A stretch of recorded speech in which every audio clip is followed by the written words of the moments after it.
Hello everyone and welcome to my channel Body Mind Healing. My name is Maria Sanchez. I am a holistic health consultant, a family nurse practitioner, a psychiatric mental health nurse practitioner, and a doctor in nursing practice. The case for today is treatment-resistant depression. Depression is not one single disease with one cause. It is a cluster of different paths that look similar on the surface, such as low mood, anhedonia, insomnia, appetite change, etc., but arise from different drivers and respond to different treatments. Treatment-resistant depression is a term to describe a major depressive episode that has not improved after at least 2 adequate antidepressant trials from different classes, with verification of dose, adherence, and duration of around 6 to 8 weeks at target.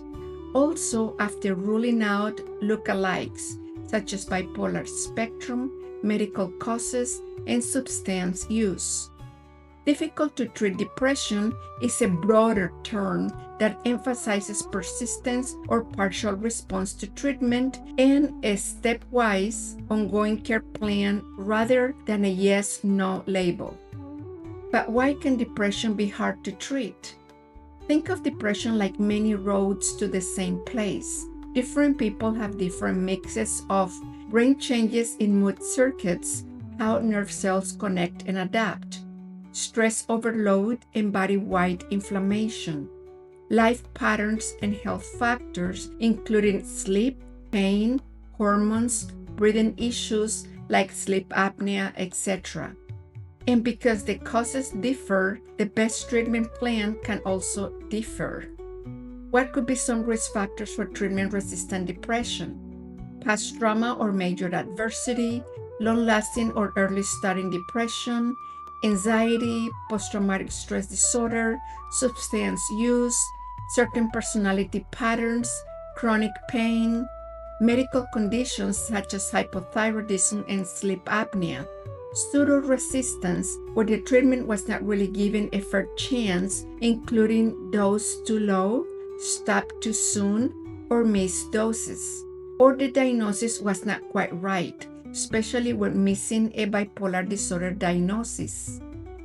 Some of the first steps that should be taken to address this issue include double-checking the diagnosis, making sure there is no bipolar disorder or substance use, looking for medical contributors such as thyroid problems, B12 deficiency, sleep apnea, medicines or substances that worsen mood, reviewing what has already been tried, which medications, what dosages, for how long, usually about 2 months at a full dose, and how well they were taken, better known as compliance. Tracking progress with a short questionnaire every few weeks so changes are based on data, not guesswork. A care roadmap could be A. Straighten the basics, making sure the current treatment is at a full dose and long enough. Pairing medications plus psychotherapy. This combination often works better than medication or therapy alone. B. If there's still not enough improvement, then switching or augmenting is the next step. That could mean switching to a different type of antidepressant or adding another medicine to boost the current medication.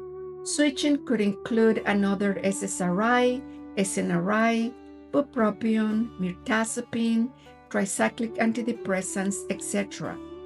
With partial response, good medications to use for augmentation include atypical antipsychotics, mood stabilizers, T3, bupropion, mirtazapine, omega-3, L-methylfolate, etc.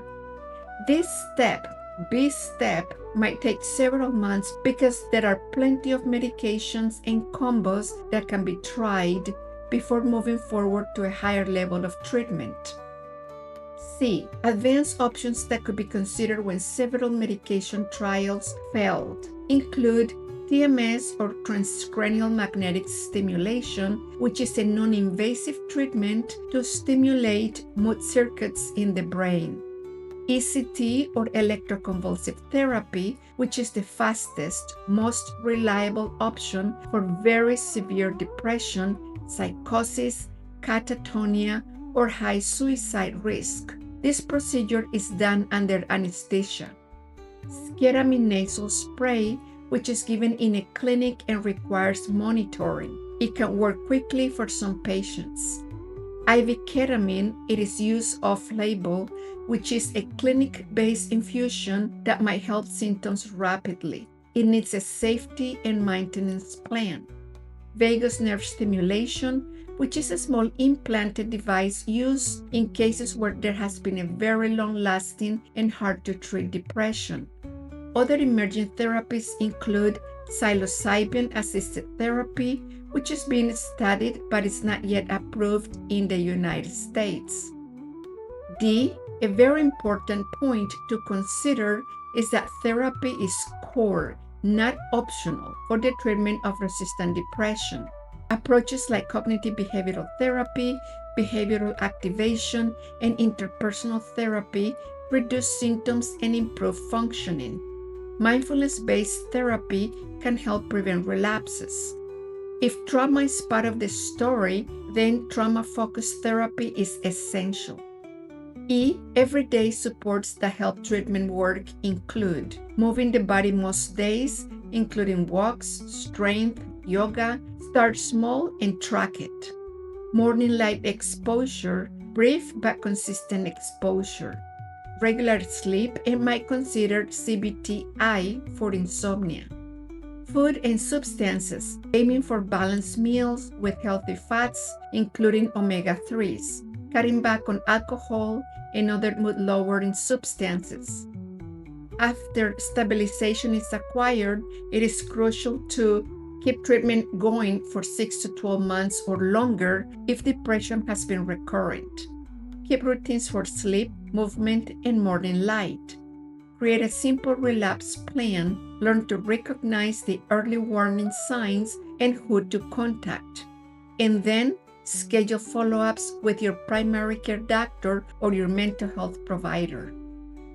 Let's not forget that healing is a return to the balance of body, mind, and spirit, a reminder that we were never truly broken. Until next time.